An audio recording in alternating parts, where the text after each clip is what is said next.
అధ్యక్ష మీరు సభాపతి గారికి ఏమైనా నోటీస్ ఇచ్చారా, ఏమైనా రాసి ఇచ్చారా? నేను పలానా పేరు చెప్తున్నాను. ఏంటండి ఇది? అడ్డగోలుగా ఇట్లా మాట్లాడుకుంటూ నేను గుడ్డగాల్చి మేనేసేస్తాను అంటే బురద పూస్తాను, లేకపోతే మసి పూస్తాను, మీరు చూసుకోండి అంటే ఎట్లా అధ్యక్ష? సార్ నేను మీ ద్వారా హరీష్ రావు గారికి, కేటీఆర్ గారికి విజ్ఞప్తి చేస్తున్నాను. ఏమాత్రం మీకు ప్రజల పట్ల, సభ పట్ల బాధ్యత ఉన్నా దయచేసి కూర్చోండి. నేను చెప్పిన దాని మీద ఇప్పటికే డాక్టర్ వివేక్ గారు సంబంధిత మంత్రిగా ఎంక్వైరీ చేస్తామని కూడా చెప్పారు, స్పష్టంగా చెప్పారు. చెప్పిన తర్వాత కూడా మీరు ఇంకా అల్లరి చేస్తా ఉంటే ఇది కావాలని అల్లరి చేస్తున్నట్టుగా ఉంది తప్ప నిజంగా వాళ్ళకి బాధ్యత లేదు. అధ్యక్ష, అసలు మైనింగ్లో అక్రమాలు జరిగినన్ని కూడా వారి హయాంలోనే ఏ స్థాయిలో పోయారో మీ అందరూ తెలుసు. దయచేసి కూర్చోండి, కూర్చోండి. ముఖ్యమంత్రి గారు, ముఖ్యమంత్రి గారు, ముఖ్యమంత్రి. స్పీకర్ సార్, ఈ రాష్ట్రంలో ఎక్కడ రాష్ట్ర ప్రభుత్వ ఆదాయానికి గండిపడ్డా దయచేసి కూర్చోండి. రాష్ట్ర ప్రభుత్వ మీ సీట్లలో కూర్చోండి. దయచేసి ఖనిజ సంపద కూర్చోండి.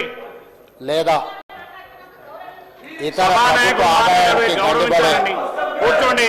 ఎలాంటి తప్పిదాలు జరిగినా ఆ ప్రభుత్వం ఎవరిని ఉపేక్షించే ఆలోచన చేయలేదు.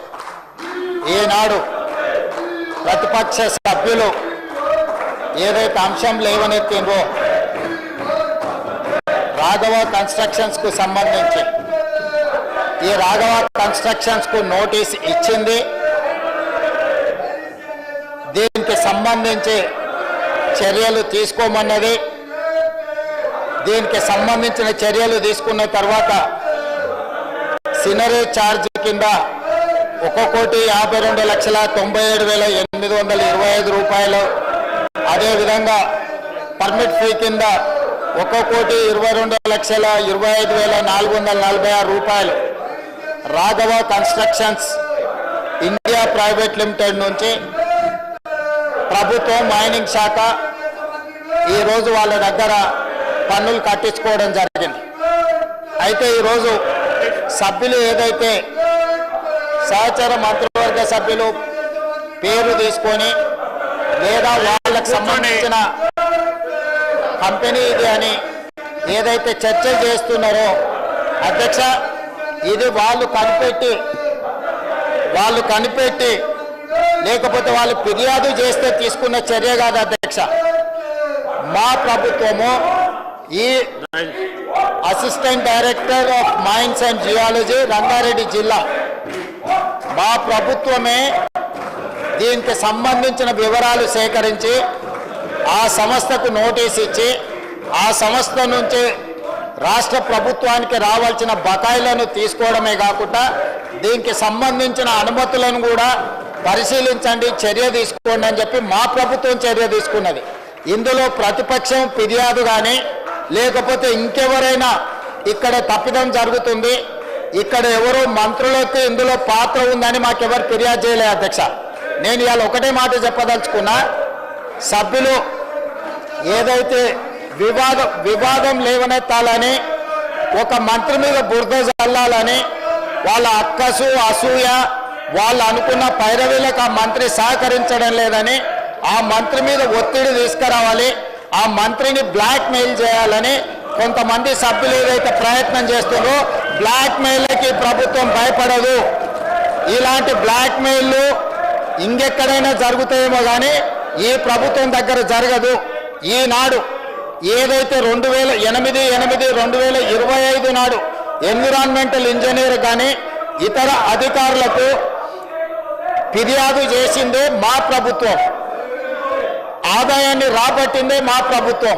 కాబట్టి మేము నోటీస్ ఇచ్చి మేము రాష్ట్ర ప్రభుత్వానికి రావాల్సిన ఆదాయాన్ని రాబట్టుకొని మిగతా అనుమతులకు సంబంధించి ఇతర అధికారులకు ఫిర్యాదు చేసిందే ఈ ప్రభుత్వము, మా అధికారులు. కాబట్టి వీళ్ళు కొత్తగా ఇందులో కనిపెట్టి కానీ నిజంగానే మా మంత్రులకు ఇందులో పాత్ర ఉంటే ఈ నోటీస్ ఇవ్వడం కానీ ఈ నోటీసు మీద పన్నులు వసూలు చేయడం కానీ ఈ ప్రభుత్వం చేస్తుంది అధ్యక్ష రాఘవ కన్స్ట్రక్షన్స్ ప్రైవేట్ లిమిటెడ్లో మా మంత్రి గారికి ప్రత్యక్షంగా సంబంధం ఉంటే ఈరోజు ఈ నోటీసులు ఇచ్చి ఈ ప్రభుత్వ ఆదాయాన్ని రాబట్టుకునే ప్రయత్నం ఎక్కడైనా ఏ ప్రభుత్వం అయినా చేస్తుందా? వాళ్ళ ప్రభుత్వంలో ఎప్పుడైనా చేసిందా అధ్యక్ష? ఈరోజు మా ప్రభుత్వము రాష్ట్ర ప్రభుత్వ ఆదాయానికి ఎక్కడ కూడా రూపాయి గండి పడకూడదు, ప్రతి రూపాయి రాష్ట్ర ఖజానాకు చేరాలి అని ఈరోజు మా ప్రభుత్వం, మా అధికారులు నిజాయితీతో, మా మంత్రులు చిత్తశుద్ధితోని చేపట్టిన చర్యల వల్ల ఈరోజు రాష్ట్ర ప్రభుత్వానికి ఆదాయం వచ్చింది. అయినా వివాదం చేయాలి, బ్లాక్మెయిల్ చేయాలి, ఆ మంత్రిని బెదిరించుకోవాలి, ఆ మంత్రి ద్వారా పైరవీలు చేసుకోవాలని ప్రయత్నం చేసిన వాళ్ళు పైరవీలు చెల్లుబాటు కాకపోవడం వల్ల ఈరోజు ఆ మంత్రి మీద బురద జల్లే ప్రయత్నం చేస్తారు. వాళ్ళు అడుగుతున్నారు విచారణ కావాలని. అధ్యక్ష, తమరి ద్వారా ప్రతిపక్షానికి, తెలంగాణ ప్రజలకు నేను మాట ఇస్తున్నా, విచారణ ఆదేశించడానికి మా ప్రభుత్వం సిద్ధంగా ఉంది. ఆనాడు సిరిసిల్ల శాసనసభ నియోజకవర్గంలో నేరెళ్లలో ఇసుక బాధితులు దళితులను లారీ ఎక్కించి తొక్కిచ్చి చంపి అక్రమ ఇసుక రవాణా చేసిన సంతోష్ రావు వాళ్ళ తండ్రి రవీందర్ రావు గారికి సంబంధించిన నేరెళ్ల ఇసుక మాఫియా మీద విచారణ చేయడానికి మా ప్రభుత్వం సిద్ధంగా ఉంది. అదేవిధంగా అధ్యక్ష, survey number 168 Sirisha geo granites, దీనికి సంబంధించి ఆంధ్రప్రదేశ్కు సంబంధించిన ఒక ఎక్స్ ఎమ్మెల్యేను బెదిరించి అక్కడ స్లోగన్లు ఇస్తున్న గతంలో మైనింగ్ శాఖ మంత్రిగా పనిచేసిన వ్యక్తి ఏదైతే వాళ్ళ మైనింగ్ లీజు రాపించుకొని అక్రమంగా మైనింగ్ చేసిండో దీనికి సంబంధించిన దాని మీద విచారణ. అదేవిధంగా మిడ్ వెస్ట్ గ్రానైట్కు సంబంధించి ఈ రోజు రెవెన్యూ మంత్రి గారిని బ్లాక్మెయిల్ చేయాలని ప్రయత్నం చేస్తున్న ఏ శాసనసభ్యుడైతున్నాడో వాళ్ళ తమ్ముడి పేరు మీద ఇల్లీగల్ గా మైనింగ్ చేసుకొని వారి దగ్గర మైనింగ్ శాఖ ఉన్నప్పుడు ఏదైతే illegal mining mid west granites కు సంబంధించి ఏదైతే దోపిడీ జరిగిందో వాళ్ళ తమ్ముడినే స్వయంగా పెట్టి ఈ దోపిడీకి పాల్పడ్డాడు. మిడ్ వెస్ట్ గ్రానైట్స్ మీద విచారణకు ఆదేశిస్తాం అధ్యక్ష. అదేవిధంగా అధ్యక్ష, శ్వేత గ్రానైట్స్ గంగుల కమలాకర్ గారు శాసనసభ్యులు, మాజీ మంత్రి, వాళ్ళ కుటుంబ సభ్యులకు సంబంధించి అక్రమ మైనింగ్ జరిగిందని ఈరోజు రాష్ట్ర ప్రభుత్వం విజిలెన్స్ అండ్ ఎన్ఫోర్స్మెంట్ నివేదికనే కాదు ఈడీ ఎంక్వైరీ కూడా జరుగుతుంది. కాబట్టి శ్వేత గ్రానైట్స్ కు సంబంధించి శాసనసభ్యులు గంగుల కమలాకర్ గారి కుటుంబ సభ్యులకు సంబంధించిన ఇల్లీగల్ మైనింగ్ మీద ఈరోజు విచారణ ఆదేశించడానికి మేము సిద్ధంగా ఉన్నాం అధ్యక్ష. అదేవిధంగా గాయత్రి గ్రానైట్స్ వద్దిరాజు రవిచంద్ర ఏదైతే అతని కంపెనీ మీద మొత్తం నోటీసులు ఇచ్చి ఫైన్లు పెనాల్టీలు వేసి అతను లొంగ తీసుకొని వాటిని మళ్ళీ తగ్గించి ఆర్బిట్రేషన్లో తగ్గించి అక్రమంగా గాయత్రి రవి గ్రానైట్స్ ఏదైతే రాపించుకుందో రాజ్యసభ సభ్యుడు గాయత్రి రవిచంద్ర వద్దిరాజు రవిచంద్రకు సంబంధించిన అక్రమ మైనింగ్ల మీద ఈరోజు విచారణ వేయడానికి మేము సిద్ధంగా ఉన్నాము అధ్యక్ష. ఈరోజు ఇప్పుడు నేను చెప్పిన నేరెళ్లకు సంబంధించిన ఇసుక మాఫియా మీద, శ్వేత గ్రానైట్స్ కు సంబంధించిన దాని మీద, గాయత్రి గ్రానైట్ కు సంబంధించిన దాంట్ల మీద, అదేవిధంగా శిరీష జియో గ్రానైట్స్ కు సంబంధించిన విషయంలో, మిడ్ వెస్ట్ గ్రానైట్ కు సంబంధించి హరీష్ రావు గారు సొంత తమ్ముడు మహేష్ రావు గారు వారు మంత్రిగా ఉన్నప్పుడు దోపిడీకి పాల్పడ్డాడు. దీనికి సంబంధించి అదేవిధంగా ఈరోజు వాళ్ళు ఏదైతే ఆరోపణ చేస్తుందో, ఏదైతే ఈరోజు రాఘవ కన్స్ట్రక్షన్ సంబంధించినో వీటన్నిటి మీద రాష్ట్ర ప్రభుత్వం తరఫున సిబిసిఐడి విచారణకు నేను ఆదేశిస్తున్న అధ్యక్ష. అందరి నిగ్గు తేలుస్తా. కొల్లగొట్టింది మీరు. 5 ఏళ్ళు హరీష్ రావు గారు, 5 ఏళ్ళు కేటీఆర్ గారు ఈ శాఖ నిర్వహించి వేల కోట్ల రూపాయలు కొల్లగొట్టి ఈరోజు ఇసుక మాఫియాను నడిపి ఇప్పుడు మాట్లాడుతున్న శాసనసభ్యులు ఇసుక మాఫియాలో, ఇసుక దోపిడీలో భాగస్వాములు. ఈరోజు ఇసుకకు సంబంధించి మేము పెంచిన ఆదాయం ఈ కళ్ళ ముందు ఉంది అధ్యక్ష. ఈరోజు మేము పెంచిన ఆదాయంతో రాష్ట్రానికి పెరిగిన ఆదాయం టోటల్ గా నేను ఇప్పుడు చెప్తాను అధ్యక్ష. ఇసుక శాండ్ది 2024-25లో 721 కోట్ల రూపాయల ఆదాయం ఉంటే ఈసారి మేము 25-26లో 972 కోట్ల రూపాయల ఆదాయాన్ని పెంచి 35% ఆదాయాన్ని పెంచినాం అధ్యక్ష. ఇసుక మాఫియా నడిపింది వీళ్ళు, దోపిడీకి పాల్పడ్డది వీళ్ళు. ఈ రోజు వాళ్ళే అంటున్నారు కన్స్ట్రక్షన్ కుంటుపడింది, రియల్ ఎస్టేట్ దెబ్బతిన్నది. మరి రియల్ ఎస్టేట్ దెబ్బతింటే ఇసుక ఏమైనా బుక్కుతున్నామా అధ్యక్ష? ఇసుక ఏమైనా వండుకొని బిర్యానీ తింటున్నామా? ఆనాడు మేము 2024-25లో తీసుకొచ్చిన ఆదాయానికంటే మేము ఈరోజు 35% పెంచినాం అధ్యక్ష. రియల్ ఎస్టేట్ కన్స్ట్రక్షన్ పడిపోయినప్పుడు ఆదాయం పెరిగిందంటే సంవత్సరానికి 1000 కోట్ల రూపాయలు కేవలం ఇసుకల్నే. హరీష్ రావు గారు, కేటీఆర్ గారు ఈ దోపిడీకి పాల్పడి ఈ మాఫియాకు నాయకత్వం వహించింది హరీష్ రావు గారు, కేటీఆర్ గారు. మొదట్లో హరీష్ రావు గారి దగ్గర ఉండే శాఖ ఆయన అడ్డగోలుగా దోపిడీకి పాల్పడుతుండని కేసీఆర్ గారు ఆ శాఖను తొలగించి కొడుకు అల్లుడు మధ్యలో పంచాయతీ పడితే పంచాయతీ పెంచడానికి హరీష్ రావు గారి దగ్గర ఉన్న శాఖను తీసుకెళ్లి కేటీఆర్కి ఇచ్చాడు. కేటీఆర్ దోసుకోవడానికి అవకాశం ఇచ్చాడు. అందుకే అధ్యక్ష ఈ రోజు ఒక్కటే మాట నేను చెప్పదలుచుకున్నా. జూన్ 2, 2014 నుంచి ఈ రోజు వరకు ఇచ్చిన మైనింగ్ లీజుల మీద జరిగిన అక్రమాల మీద ప్రధానంగా ఇప్పుడు ఏవైతే సంస్థల గురించి, ఏదైతే అక్రమ మైనింగ్ల గురించి ఏదైతే నేను ప్రస్తావించను దీనికి సంబంధించి పూర్తి స్థాయిలో మన సిబిసిఐడి విచారణ చేసి ఇదే సభ వచ్చే సమావేశాలలో నివేదిక మొత్తం ఈ సభలో ప్రవేశపెడతాం అధ్యక్ష. ఇవాళ వాళ్ళ దొంగతనాలకు కట్టుబడుతుందని, ఇవాళ వాళ్ళ దోపిడీని నిలువరించి ఇసుకలో ఆదాయాన్ని పెంచి మైనింగ్లో ఆదాయాన్ని పెంచితే ఈ రాష్ట్ర ప్రభుత్వానికి మంచి పేరు వచ్చి గత 10 సంవత్సరాలు వాళ్ళు పాల్పడ్డ దోపిడీ ప్రజలకు అర్థమవుతుందని చెప్పి ఈ ప్రభుత్వం మీద బురద జల్లడానికి లొంగని మంత్రుల మీద ఆరోపణలు చేయడానికి ప్రయత్నం చేస్తారు. మీరు ఏం బురద జల్లినా ఇక్కడ భయపడ్డాడు ఎవరు లేడు. ఇవాళ మీరు మాట్లాడుతున్న ఈ నోటీస్ మేమిచ్చింది, ఆదాయం మేము రాబట్టింది, మీరేం కనిపెట్టలే, మీరేం ఫిర్యాదు చేయలే. మా అధికారులు, మా ప్రభుత్వం నిజాయితీతో పనిచేయబట్టే ఈరోజు ఎవరున్నా కూడా దీని మీద విచారణకు ఆదేశించినాం. నేను ఈరోజు వాళ్ళు ఉన్నారు, వీళ్ళు ఉన్నారు, మంత్రులు ఉన్నారని ఉన్నా లేకున్నా వాళ్ళ పేర్లు తీసుకొని వాళ్ళ మీద బురద జల్లి మానసికంగా వాళ్ళని ఒత్తిడి చేసి బ్లాక్మెయిల్ చేసి భూములు రాపించుకుందామనే ఇట్లాంటి పప్పులు ఉడకవు అధ్యక్ష. ఆ కంపెనీలో మంత్రి గారికి కానీ మంత్రి గారి కుటుంబానికి సంబంధం లేదని ఆ మంత్రి గారు గతంలోనే చెప్పిండు. వీళ్ళు నిజ నిర్ధారణ కమిటీ అని అక్కడికి వెళ్ళి వీరంగం చేసిండ్రు. అప్పుడే ఆ మంత్రి గారు స్పష్టంగా నాకు నా కుటుంబానికి సంబంధం లేదు అని చెప్పిండు. బంధువులు, దూరపు బంధువులు ఎవరిని చూసినా తెలంగాణ రాష్ట్రంలోనే కాదు అధ్యక్ష, ఆంధ్రప్రదేశ్లో కానీ తెలంగాణలో కానీ ఏ రెడ్డి అయినా ఇంకో రెడ్డికి దూర బంధువు ఉంటాడు, లేకపోతే దగ్గర బంధువు ఉంటాడు. సొంత అన్నదమ్ములకే ఆదాయాల పంపకాలలో తేడాలు వస్తున్నాయి. అంతెందుకు అధ్యక్ష, కల్వకుంట్ల తారక రామారావు గారు, కల్వకుంట్ల కవితారావు గారు, వీళ్ళిద్దరు కల్వకుంట్ల చంద్రశేఖరరావు గారు పిల్లలే కదా అధ్యక్ష. ఆదాయ పంపకాలలో తేడాలు వస్తే సొంత చెల్లినే ఇంట్లో నుంచి మెడలు వాటి బయటకు నెట్టించారు.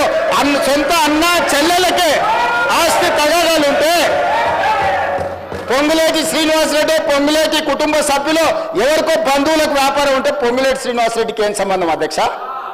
మీలాగా సొంత చెల్లెని ఇంట్లోకి వెళ్ళి ఎలగొట్టి, పార్టీలకు వెళ్ళి ఎలగొట్టి దోపిడీకి పాల్పడ్డ మీరు ఈ రోజు వారి బంధువులకు, దూర బంధువులకు వ్యాపారం ఉందని చెప్పి శ్రీనివాసరెడ్డి గారికి ముడిపెట్టి శ్రీనివాసరెడ్డి గారిని బెదిరించి లొంగ తీసుకోవాలని ఏదైతే ప్రయత్నం చేస్తుందో ఇది దిక్కుమాలిన చర్య.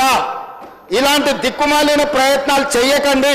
ఈ దిక్కుమాలిన ప్రయత్నాలతోనే మీకు ఏమీ ప్రయోజనం ఉండదు.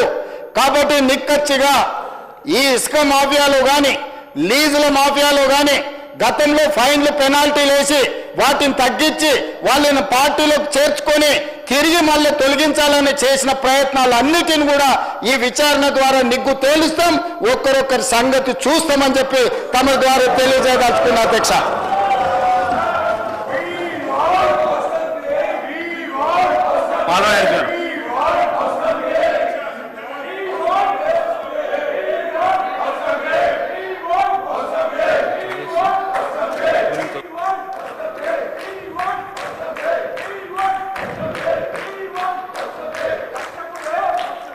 మర్చిపోయినాం అధ్యక్ష. ఈ హడావుడిలో మాట్లాడాల్సింది పూర్తిగా మర్చిపోయే పరిస్థితి. వల్ల హౌసింగ్ కేటాయింపులు అధ్యక్ష 7,220 కోట్లు కేటాయించారు. దయచేసి గౌరవ ముఖ్యమంత్రి గారు చాలా స్పష్టంగా విచారణకు ఆదేశించినారు. కాబట్టి దయచేసి మీరు అడిగినటువంటి విచారణకు రాష్ట్ర ప్రభుత్వం అంగీకరించింది. కాబట్టి మీరు మీ సీట్లలో కూర్చోండి. ముఖ్యమంత్రి గారు, రాష్ట్ర ప్రభుత్వం హరీష్ రావు గారు అడిగినటువంటి విచారణను ఆ విచారణకు ఆదేశించినారు. కాబట్టి దయచేసి కూర్చోండి.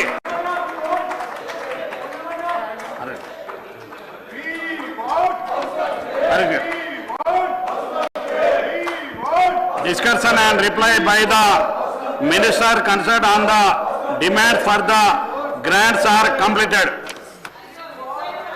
The question is that the cut motion number 1142, 125 are before the house. Those who are for the cut motions, please say please aye. Those who are against, please say no. Noes have it. Noes have it. The cut motions are lost. I shall now put the demand for the grant for voting. The question is that the government be granted a sum not exceeding rupees 22,310 crores 1,75,000 under demand number 9, Official Financial Administration Planning Survey and State Statistics. The government be granted a sum not exceeding rupees 15,700 crores and 28 lakhs 80,000 under demand number 35 Energy. That the government be granted a sum not exceeding rupees 1,969 crores 51 lakhs 76,000 under demand number 5 Revenue Registration and Relief. The government be granted a sum not exceeding rupees 7,209 crores 61 lakhs 98,000 under demand number 18 Housing. That the government be granted as a sum not exceeding rupees 526 crores 38 lakhs 28,000 under demand number 19 Information and Public Relations. That the government be granted a sum not exceeding rupees 2,411